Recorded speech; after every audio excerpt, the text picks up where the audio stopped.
الحمد لله رب العالمين والصلاة والسلام على سيد المرسلين أما بعد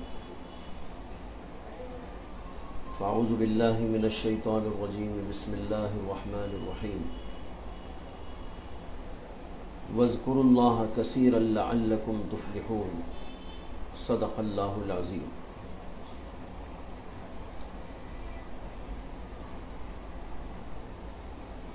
سورہ جمعہ کی آیت کا ایک حصہ آپ کے سامنے رکھا گیا ہے، جس میں اللہ کا ارشاد ہے وَاذْكُرُوا اللَّهَ كَثِيرًا لَعَلَّكُمْ تُفْلِحُونَ، کہ تم اللہ تعالیٰ کا ذکر کثرت کے ساتھ میں کرو تاکہ تم فلاح پا جاؤ، کامیاب ہو جاؤ۔ اس آیت میں دو باتیں ذکر کی گئی ہیں۔ ایک تو یہ کہ اللہ کا ذکر کثرت کے ساتھ کرنے کا حکم، اور دوسرے اس پر مرتب ہونے والا نتیجہ۔ دونوں باتوں کو اللہ نے اس کے اندر ذکر کر دیا ہے۔ جو نتیجہ ذکر کیا گیا ہے وہ ہے لعلکم تفلحون، اللہ کا ذکر کثرت کے ساتھ میں کرو تاکہ تم فلاح پا جاؤ۔ عربی کا یہ لفظ فلاح عربی زبان کے تمام الفاظ میں سب سے زیادہ جامع ترین لفظ ہے۔ علامہ نووی رحمۃ اللہ علیہ لکھتے ہیں کہ لفظ نصیحت اور لفظ فلاح عربی کے دو لفظ ایسے لفظ ہیں جو تمام عربی زبان کے الفاظ میں سب سے زیادہ جامعیت رکھنے والے ہیں۔ اس سے زیادہ جامع کوئی لفظ نہیں۔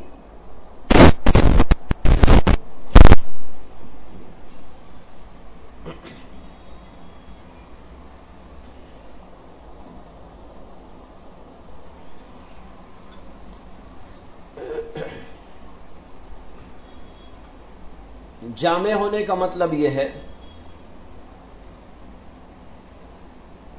کہ اس کے معنی میں تمام قسم کی بھلائیوں کو داخل مانا گیا ہے، چاہے کسی بھی قسم کی بھلائی ہو۔ علامہ نووی آگے تشریح کرتے ہوئے لکھتے ہیں کہ یہ الفاظ دو ایسے لفظ ہیں جو دنیا اور آخرت کی تمام خیر و بھلائی کے جامع ہیں۔ یہ معنی ہوتے ہیں فلاح کے، لہذا دنیاوی اعتبار سے اور اخروی اعتبار سے کامیاب، یہ ہے فلاح کا معنی۔ اللہ تعالیٰ کہتے ہیں وَاذْكُرُوا اللَّهَ كَثِيرًا لَعَلَّكُمْ تُفْلِحُونَ، تم اللہ تعالیٰ کو کثرت کے ساتھ میں یاد کرو تاکہ تم فلاح پا جاؤ، یعنی دنیا اور آخرت کی تمام بھلائیاں تمہارے حصے میں آ جائیں۔ سوچنے کی بات ہے کہ اس کے اندر اللہ تعالیٰ نے ہمیں کیا کیا عطا کر دینے کے لیے فرمایا ہے۔ ہم اگر اس کا حساب لگانے بیٹھیں کہ بھئی فلاح میں کیا کیا آئے گا، خلاصہ تو یہ ہے کہ خیر ایسا جو دنیا کا، خیر ایسا جو آخرت کا، وہ سب کا سب اس کے اندر داخل ہے۔ تو اب آپ کیا کیا گنیں گے اس کے اندر؟ کوئی حد ہے، کوئی انتہا ہے، اور کوئی گنتی ایسی ہے جو اس کو حاوی ہو جائے، یا کوئی کمپیوٹر ہے جو اس کا حساب لگا کر آپ کو بتا دے۔ ظاہر بات ہے انسان گن بھی نہیں سکتا کہ وہ کیا کیا بھلائیاں، وہ کیا کیا خیر کی باتیں ہیں جو اللہ تعالیٰ ان بندوں کو دینے والے ہیں، ان بندوں کو دینے کا وعدہ فرما رہے ہیں جو اللہ کا کثرت کے ساتھ میں ذکر کرتے رہتے ہیں۔ تو یہ اتنی بڑی اللہ تعالیٰ کی نعمت ہے جو بندے کے لیے وعدے کے طور پر اللہ نے فرمائی کہ اس سے زیادہ کا ہم تصور کر ہی نہیں سکتے۔ یہ تو ہوا فلاح کی بات۔ پہلا لفظ جس کا اصل میں حکم دیا گیا ہے وہ تو ہے وَاذْكُرُوا اللَّهَ كَثِيرًا، کہ اللہ تعالیٰ کا کثرت کے ساتھ میں ذکر کرو۔ قرآن میں بے شمار مقامات پر اللہ کا ذکر کرنے کا حکم دیا گیا ہے، اور ذکر بھی کثرت کے ساتھ کرنے کا حکم دیا گیا ہے۔ ایک ذکر ہوتا ہے تھوڑا بہت، کبھی کبھی کر لیا، یا کبھی زیادہ ہی کیا لیکن کبھی کبھی کیا، یا روزانہ کیا لیکن بہت تھوڑا کیا۔ اللہ کو یہ مطلوب نہیں ہے، بلکہ اللہ کو مطلوب یہ ہے کہ بندہ مومن اللہ کو کثرت کے ساتھ میں یاد کرے۔ ایک جگہ تو خاص مسلمانوں سے خطاب کرتے ہوئے یوں بھی فرمایا، یا ایھا الذین آمنوا اذکروا اللہ ذکرا کثیرا، کیا اے ایمان والو اللہ تعالیٰ کا کثرت کے ساتھ میں ذکر کرو۔ تو معلوم ہوا کہ تھوڑا ذکر اللہ کو مطلوب اور مقصود نہیں ہے، بلکہ کثرت کے ساتھ میں ذکر مقصود ہے۔ علماء لکھتے ہیں کثرت کسے کہتے ہیں؟ کثرت اور قلت یہ دو ایسے لفظ ہیں جو ایک دوسرے کے مقابلے میں استعمال ہوتے ہیں، اسی لیے ان کو کہتے ہیں اسماء مقابلہ۔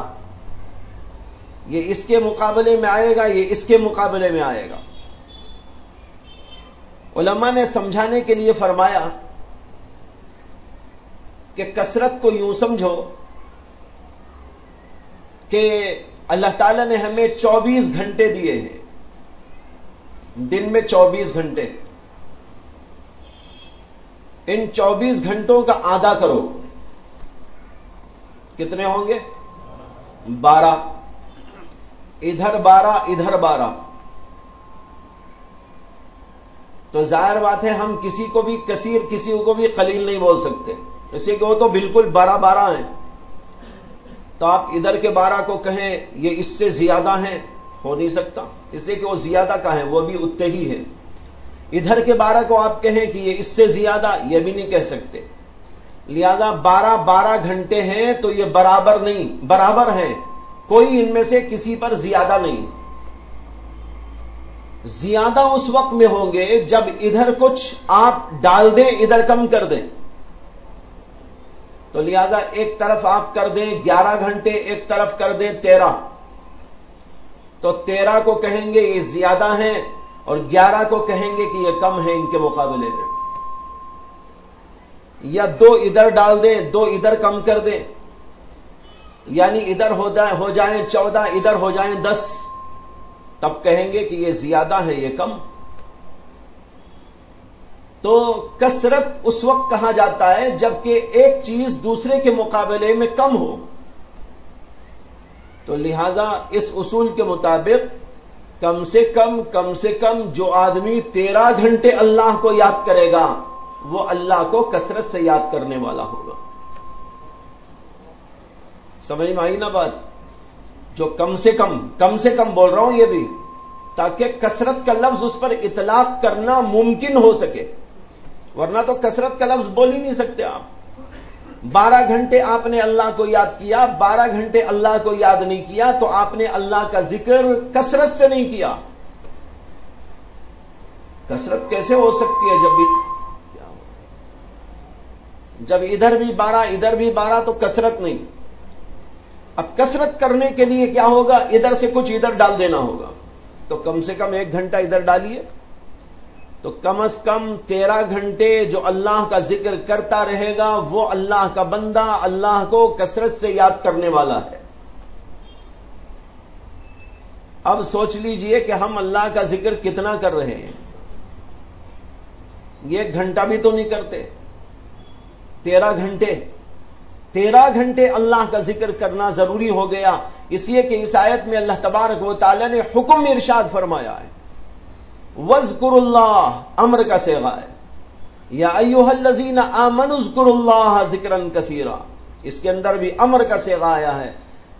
لہذا اللہ تعالیٰ نے کثرت کے ساتھ ذکر کرنے کا حکم ہم کو دیا، لہذا یہ واجب ہے، ضروری ہے، فرض ہے کہ اللہ تعالیٰ کا ذکر کم سے کم 13 گھنٹے کرے۔ یہ تو ہوا کثرت کا مفہوم۔ جو آدمی اس طرح اللہ کا ذکر کرتا ہے، اللہ تعالیٰ کہتے ہیں لعلکم تفلحون، ایسا آدمی دنیا اور دین اور دنیا اور آخرت کی تمام بھلائیاں پانے والا ہے، اس کے نصیب میں تمام دنیا اور دین کی بھلائیاں رکھ دی جائیں گی۔ لیکن یہ سن کر آپ تو بہت پریشان ہو رہے ہوں گے کہ بھائی یہ حکم ممکن بھی ہے کہ ہم اس پر عمل کر سکیں، پھر کمائیں گے کب اور سوئیں گے کب اور کھائیں گے کب اور دنیا کے کام دھندے کب کریں گے اور اس کے لیے کہاں سے ہم وقت لگائیں گے؟ یہ سارے اوقات ہمارے اگر صرف اللہ کے ذکر میں گزر جائیں گے تو ہم کو تو پھر نہ کاروبار کرنا ہوگا، نہ بیوی بچوں کے پاس میں جانا ہوگا اور نہ کوئی کام دھندا کرنا ہوگا، بلکہ کسی کونے میں بیٹھ کر اللہ اللہ اللہ کرتے رہنا ہوگا، جس کا نتیجہ ہوگا کہ ہم تو رہبان بن جائیں گے۔ یعنی رہبانیت، اور اسلام میں رہبانیت نہیں ہے، لا رہبانیت فی الاسلام، یہ تو راہبوں کی زندگی کچھ اور ہوتی ہے، اسلام کے اندر راہبانہ زندگی کا کوئی تصور نہیں۔ لیکن آپ کی یہ مشکل انشاءاللہ ابھی آسان ہو جائے گی جب آپ یہ سمجھیں گے کہ یہ ذکر کا مقصد کیا ہے۔ یہاں پر سمجھنے کی بات یہ ہے کہ اللہ نے جو فرمایا وَاذْكُرُوا اللَّهَ، اللہ تعالیٰ کو کثرت کے ساتھ میں یاد کرو۔ علامہ آلوسی بغدادی اس کی شرح کے اندر لکھتے ہیں اے قلبن و قالبن،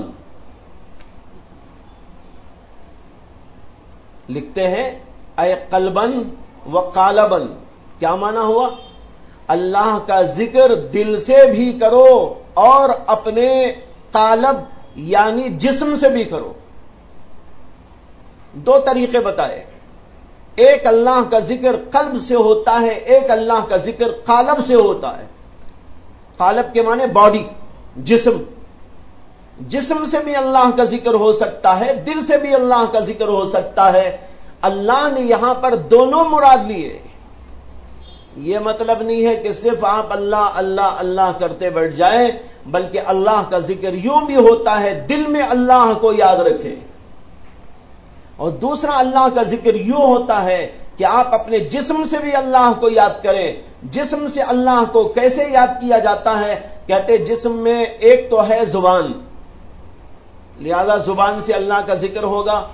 کبھی صبح میں، شام میں، دوپہر میں، کسی بھی وقت میں بیٹھے اور چلتے یا پھرتے، اٹھتے و بیٹھتے سبحان اللہ، الحمدللہ، لا الہ الا اللہ پڑھ لیا کریں، یا تلاوت کلام اللہ فرما لیا کریں، یا اور کوئی دینی بات کہہ لیا کریں، وہ سب کا سب ذکر ہے، ذکر زبانی میں داخل ہے۔ کتنا آسان کر دیا مسئلے کو۔ آپ دل میں اللہ کا تصور کر رہے ہیں، اللہ کو یاد کر رہے ہیں، آپ کا کاروبار جاری ہے، آپ کی کوئی اور دنیاوی زندگی کا سلسلہ جاری ہے، لیکن آپ اللہ کو بھولے ہوئے نہیں ہیں۔ آپ کاروبار کر رہے ہیں، اللہ کو یاد رکھے ہوئے ہیں۔ آپ ملازمت پیشہ ہیں، ملازمت کو جا رہے ہیں، لیکن اللہ کو یاد رکھے ہوئے ہیں۔ فرماتے ہیں کہ وہ بھی ذکر کے اندر داخل ہے۔ یہ تو دل کا ذکر ہو گیا، اور زبانی ذکر یہ ہے کہ آپ اللہ اللہ کریں، سبحان اللہ پڑھیں، اور کوئی اللہ کا ذکر کرے یا تلاوت کلام اللہ فرمائے، یہ سب کے سب زبانی ذکر کے اندر داخل ہے۔ اور زبانی ذکر میں یہ بھی داخل ہے کہ آپ کوئی اللہ کے دین کی بات دوسروں کو بتا دیں۔ ایک استاذ پڑھانے والا اپنے طالب علموں کو دین کی بات پڑھا رہا ہے، ذکر کر رہا ہے۔ حافظ صاحبان صبح سے شام تک جو ہے حفظ کی درسگاہوں میں بیٹھ کر بچوں کو حفظ کراتے رہتے ہیں، معلوم ہوا یہ سب ذاکرین ہیں، ذکر کا ثواب ان کو مل رہا ہے۔ اور اسی طریقے پر جو آدمی کوئی دینی بات دوسرے کو بتائے گا وہ بھی اللہ کا ذاکر ہے۔ اس طریقے پر زبانی ذکر کی کئی قسمیں ہو گئی۔ ایک سبحان اللہ، الحمدللہ، لا الہ الا اللہ پڑھنا، جس کو عام طور پر لوگ ذکر اللہ کہتے ہیں، وہ تو ہے ہی، اس کے ساتھ اگر آپ نے تلاوت کلام اللہ کیا وہ بھی اللہ کا ذکر ہے، دین کی بات کسی کو بتائی تو وہ بھی اللہ کا ذکر ہے، اور جو ہے کسی استاد نے اپنے شاگردوں کو دین کی بات پڑھائی تو وہ بھی اللہ کا ذکر ہے۔ اور پھر قالب میں زبان کے علاوہ اور بھی کچھ چیزیں ہیں، مثلا ہاتھ ہے، پیر ہے، آپ کا جسم ہے، آپ کی پوری باڈی ہے، اس پوری باڈی سے، ہاتھ سے، پیر سے، تمام اعضاء و جوارے سے بھی اللہ کا ذکر ہوتا ہے، اور وہ اس طریقے پر کہ آپ نماز پڑھتے ہیں تو وہ اللہ کا ذکر کرتے ہیں، آپ دین کے کسی کام کے لیے نکل کے جا رہے ہیں، جیسے بہت سارے لوگ دینی کام کرنے کے لیے دعوت میں، تبلیغ میں نکلتے ہیں، کوئی طالب علم مدرسے کے لیے نکل کے جا رہا ہے، اب یہ جد و جہد ہو رہی ہے، اس کا جسم کام کر رہا ہے، ہاتھ پیر اعضاء و جوارے سب کے سب لگے ہوئے ہیں، یہ جانا، وہ آنا، وہ محنت کرنا، یہ سب کے سب ذکر میں داخل ہو گیا۔ اب آپ سوچتے ہوں گے کہ بھائی ہم تو بہت ذکر کرتے ہیں، ہے نہیں ہے؟ پہلے تو سوچ رہے تھے کہ ہم تو ذکر ہی نہیں کرتے، 13 گھنٹے کہاں ذکر ہم کر سکتے ہیں، لیکن اب میری اس تشریح سے آپ کو یہ سمجھ میں آیا ہوگا ہم تو ماشاءاللہ بہت بڑے ذاکرین ہیں، اس لیے کہ ہم یہ بھی کرتے ہیں، وہ بھی کرتے ہیں، ہم دعوت کے کام میں بھی لگے ہوئے ہیں، کوئی جو ہے پڑھانے کے کام میں لگے ہوئے ہیں، اور کوئی نماز پڑھ رہا ہے، کوئی اور طرح کا ذکر کر رہا ہے، کوئی کسی کو دین کی بات بتا رہا ہے، یہ سب کی سب شکلیں ذکر اللہ کی شکلیں ہیں۔ اس سے معلوم ہوا کہ ذکر اللہ کی تو بے شمار شکلیں ہیں، ایک شکل نہیں ہے اس کی۔ بات دراصل یہ ہے کہ اللہ کا ذکر جس کو کہتے ہیں اس کا معنی ہے اللہ کی یاد، اللہ کی یاد کی ایک شکل تو یہ ہے جو عام طور پر لوگوں میں معروف ہے، مشہور ہے، کہ بھائی بیٹھ کر کہیں پر سبحان اللہ، الحمدللہ، اللہ اکبر کہتے جاؤ، یہ بھی بہت بڑے ثواب کی بات ہے، اس کی بھی تنقیص نہ کریں، بعض ایسے بھی ہیں بے وقوف دنیا میں، ایک شکل ان کو یہ بتائی تو دوسری شکل کے خلاف ہو گئے، یہ شکل سمجھی تو اس شکل کے خلاف ہو گئے، عجیب بے وقوفی کا دور چل رہا ہے۔ ارے دین کی جیسے بہت سی شکلیں ہیں، دینی کاموں کی بہت سی صورتیں ہیں، اسی طرح اللہ کے ذکر کی بھی بہت ساری صورتیں اور شکلیں ہیں، ان میں سے ہر شکل اپنی جگہ پر معتبر ہے اور ہر شکل کا اپنی جگہ پر درجہ ہے۔ اس لیے کسی کی توہین، کسی کی تنقیص، جیسے بعض لوگ کہتے ہیں بیٹھ کے ذکر کر لینے سے کیا ہوتا ہے، ابھی آپ لوگ یہاں ذکر کر رہے تھے نا، بہت سے لوگ ایسے ہیں یہاں مطلب یہاں نہیں، یہاں جو کہتے ہیں کیا ہو جاتا ہے اس سے، یہ ذکر کر لینے سے کیا ہو جاتا ہے؟ اللہ اکبر، ذکر کر لینے سے کچھ نہیں ہوتا، ذکر سے تو ایسی بات ہوتی ہے کہ حضرات صحابہ ذکر کرتے تھے تو جو ہے بعض بادشاہوں کے دربار میں زلزلہ برپا ہو گیا، احادیث کے اندر اس کا تذکرہ آتا ہے، اور لوگ کہتے ہیں کچھ نہیں ہوتا ذکر، اور کچھ نہیں ہوتا تو اتنا تو ہوتا ہے آپ کے دل کی صفائی ہوتی ہے، اور کچھ نہیں ہوتا۔ ایک اور بات بتا دوں، قرآن کہتا ہے فَاذْكُرُونِي أَذْكُرُكُمْ، تم مجھے یاد کرو میں تم کو یاد کرتا ہوں۔ ایک آدمی آیا حضرت حاجی امداد اللہ مہاجر مکی رحمت اللہ علیہ کی خدمت میں اور کہنے لگا کہ حضرت بہت دنوں سے ذکر کر رہا ہوں لیکن حاصل کچھ نہیں ہو رہا ہے، بہت دنوں سے ذکر کر رہا ہوں لیکن حاصل کچھ نہیں ہو رہا ہے۔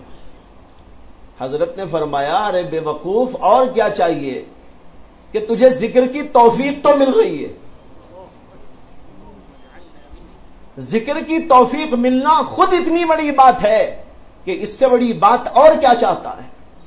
اگر زبان پہ اللہ تالا لگا دیتا اور کہتا میرا نام لے رہا ہے گندا ہو کر اور بندہ ہو کر، یہ گندا اور بندہ اور میرا نام لے رہا ہے، میں خالق اور مالک اور اتنا پاک، چے نسبت خاک را بعالم پاک. اگر یہ کہہ کر اللہ تعالیٰ زبان پہ تالا لگا دیتا تو کیا ہوتا؟ اللہ نے تجھے توفیق دی ہے کہ اس محترم و مقدس ذات کا نام تو لے سکتا ہے، اس سے بڑی اور کیا چیز تجھ کو چاہیے؟ ایک اور صاحب آئے حاجی صاحب کی خدمت میں، کہنے لگے کہ حضرت ذکر کر رہا ہوں لیکن کچھ حاصل نہیں ہو رہا. حضرت نے فرمایا کہ کتنے سال سے ذکر کر رہے ہو؟ کہنے لگا 3 سال سے یا 4 سال سے، کچھ بتایا. حضرت نے فرمایا 3-4 سال سے تم جب ذکر کر رہے ہیں، اور قرآن کہتا ہے فَاذْكُرُونِي أَذْكُرُكُمْ، جب تم میرا ذکر کرتے ہو تو میں تمہارا ذکر کرتا ہوں، میں تم کو یاد کرتا ہوں. اور حدیث میں اللہ کے نبی صلی اللہ علیہ وسلم کہتے ہیں کہ تم مجھے دل میں یاد کرتے ہیں تو میں تم کو دل میں یاد کرتا ہوں، اور اگر تم مجھے مجمع میں یاد کرتے ہو تو میں تمہارے سے بہتر مجمع میں تمہارا ذکر کرتا ہوں. فرمایا کہ 3-4 سال سے تمہیں یہ نصیب ہو رہا ہے کہ اللہ تم کو یاد کر رہا ہے اور تم کہہ رہے کچھ حاصل نہیں. ذکر کی ناقدری. اگر اللہ نے کسی کو توفیق دی ہے وہ ذکر کر رہا ہے، سمجھنا چاہیے کہ بہت عظیم الشان دولت اس کو ملی ہوئی ہے. لیکن میں کہنا یہ چاہتا تھا ذکر کی قسمیں ہیں، ذکر کی شکلیں ہیں، ذکر کے بہت سارے انداز ہیں، اور یہ سارے کے سارے معتبر طریقے ہیں. چاہے زبانی ذکر کرو، چاہے دل کا ذکر کرو، چاہے آپ اپنے اعضاء و جوارح کا ذکر کرو، نماز کی شکل میں کرو، روزے کی شکل میں کرو، تلاوت کلام اللہ کی شکل میں کرو، درس و تدریس کی شکل میں کرو، یا اسی طریقے پر تلاوت کی شکل میں کرو، یا کسی کو دین کی بات بتانے کے انداز میں کرو، یہ ساری کے ساری شکلیں اللہ کے ذکر کی شکلیں ہیں، اور ہر شکل معتبر ہے. اب یہاں لوگ جو ہے اس میں تفریق کرنا شروع کر دیتے ہیں. یہ تفریق بہت بری بلا ہے، خطرناک صورتحال ہے، بلکہ بسا اوقات صاف کہوں ایسے لوگوں کا ایمان خطرے میں پڑ جاتا ہے. کہتے ہیں یہ کرنے سے کیا ہوتا ہے، وہ کرنے سے کیا ہوتا ہے، تلاوت کرنے. بعض لوگ ایسے ہیں جو کہتے ہیں ساری صرف طوطے کی طرح رٹ لینے سے کیا ہوتا ہے، قرآن پاک کو طوطے کی طرح رٹ لینے سے کیا ہوتا ہے. اللہ کے نبی سے پوچھو کہ کیا ہوتا ہے، تمہیں کیا خبر کہ کیا ہوتا ہے؟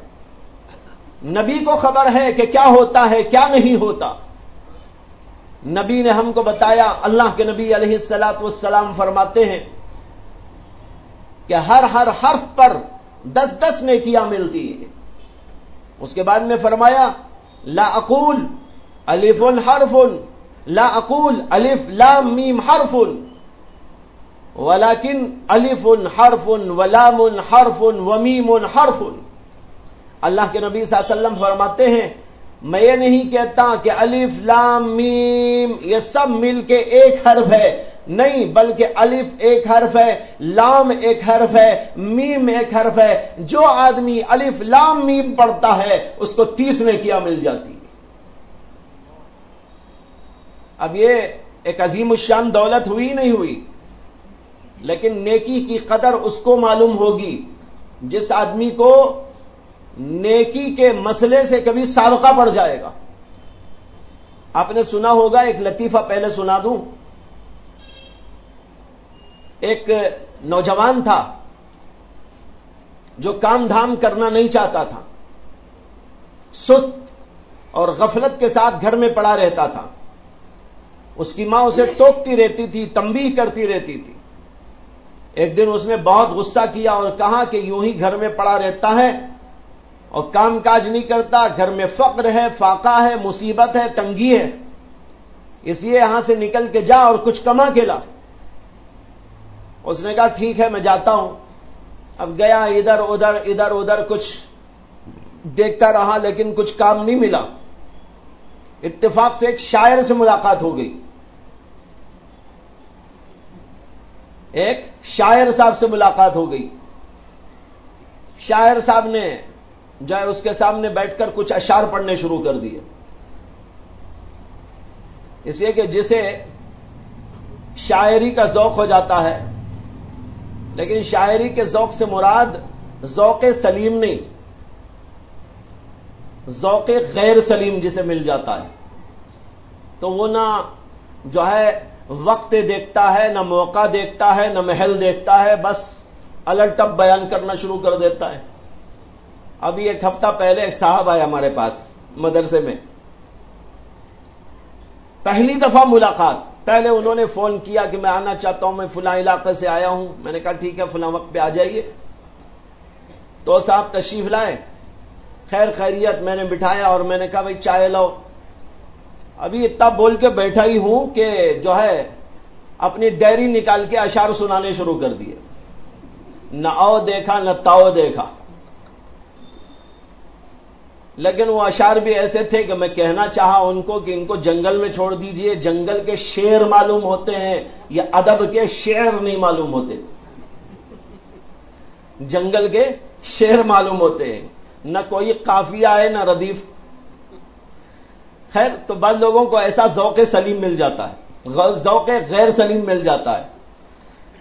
تو بتانا یہ تھا کہ جو ہے وہ شاعر صاحب مل گئے، لیکن وہ تو واقعی شاعر تھے، جن شاعر صاحب کی میں بات کر رہا ہوں وہ تو واقعی شاعر تھے۔ وہ آدمی ادھر ادھر بھٹک رہا تھا تو اس کو بٹھا کے انہوں نے جو ہے اشعار پڑھ کے اسے سمجھانا شروع کر دیا، دیکھو یہ شعر ہے، اور یہ شعر تو بھائی 50,000 سے کم کا نہیں ہے، اور کوئی شعر پیش کرتے اور کہتے یہ تو بھائی 1,00,000 سے کم کا نہیں، لکھ لو اس کو، لکھ لو، یہ 1,00,000 کا ہے، یہ 2,00,000 کا ہے، یہ 10,000 کا ہے، یہ 20,000 کا ہے، یہ 25 کا ہے، یہ 30 کا ہے۔ اب وہ جو لڑکا تھا وہ ڈائری میں نوٹ کرنا شروع کر دیا، مجھے تو دولت پہ دولت مل رہی ہے۔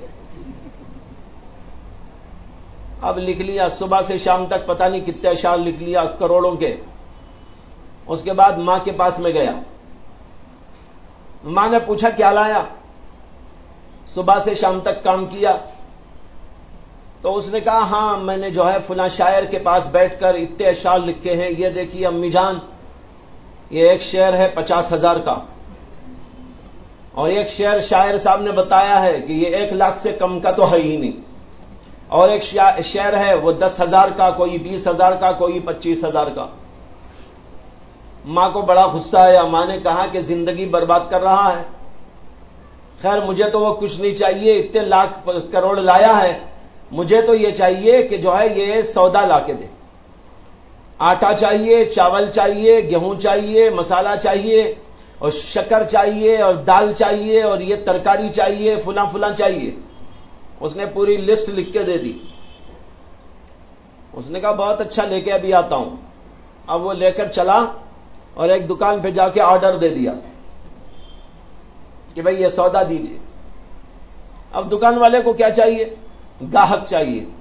اس نے کہا ٹھیک ہے، اس نے فوراً جو ہے پیکٹیں بنائی، جو اس نے مانگا تھا سارا پیک کر دیا اور کہا کہ یہ ہے لیجیے اپنا، اور اس کی اتنی بل ہے،